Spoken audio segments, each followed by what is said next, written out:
Chapter 5. AKANKSHA. February 12th to 18 p.m. present day. The post-lunch drowsiness hits the floor like a slow wave. Keyboards soften. Conversations drop to murmurs. Even the AC hum feels louder when the office settles into that 2 p.m. rhythm.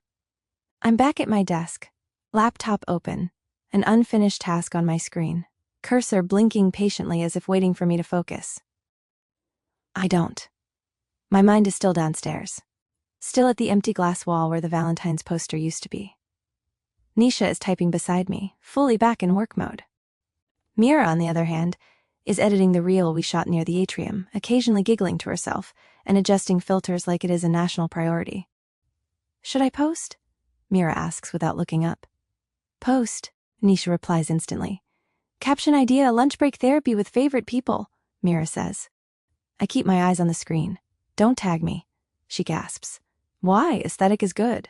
I look tired, I say. Nisha glances at me once. You don't look tired, you look distracted. I press a few random keys, then stop, delete the line, and exhale softly. I'm working, I mutter. On memories, Mira asks sweetly. I shoot her a look. She grins unapologetically and returns to her phone.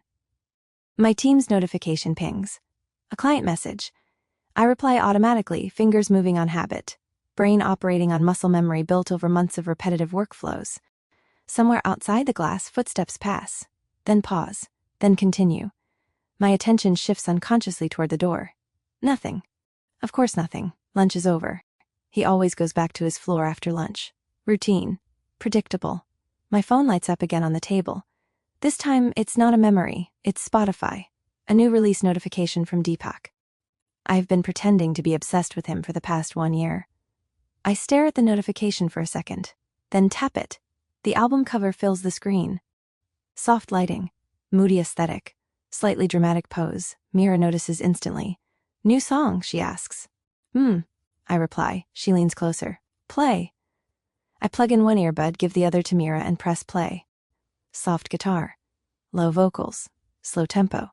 The kind of music that sounds deeper than it actually is, if you listen alone with overthinking. Nisha smirks slightly. Your crush Deepak released a new song again? I don't correct her. Good voice, Mira says after a few seconds. I nod absent-mindedly. But I am not really listening, because my mind is replaying a completely different audio track. 2 days left for Valentine's. The way Raghav said it downstairs. Casually, unaware, completely unaware. He thinks I'm in love with someone else, I say calmly. I pause the song midway, slipping the earbud out and lock my phone. The silence inside my head becomes louder. You're not excited? Mira asks. I like the music, I say simply. Not a lie, not the truth either. Nisha closes her laptop slightly and leans back. You're thinking about the challenge. It is not a question. It is a diagnosis. I don't respond immediately. Instead, I take a sip of water and stare at the reflection of the cabin lights on the bottle. 1 year is almost over, she adds softly. Mira looks up now, curiosity replacing her usual playful expression. He still doesn't know, right? I give her a look. She raises both hands. What? I'm just asking. I turn my chair slightly towards the glass wall, watching people walk past, each one carrying urgency like a badge they forgot to take off. Mira snorts. You trained him to think that. I didn't train him, I reply. You literally showed him songs, reels, gifts, everything, she counters. Nisha intervenes quietly. You never said you loved the singer. I smile faintly. I said I liked his music, I correct. And that you might propose someday, Mira adds dramatically.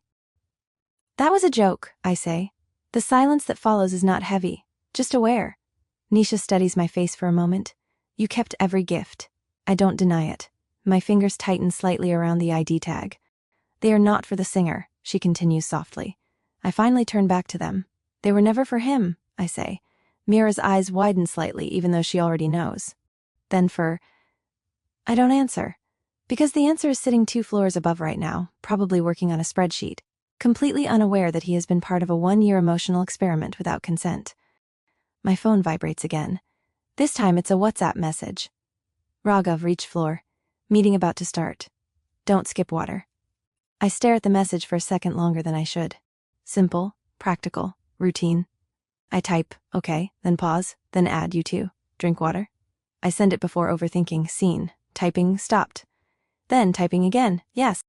One word. That's it. And yet the corner of my lips lifts slightly before I can control it. Mira notices instantly.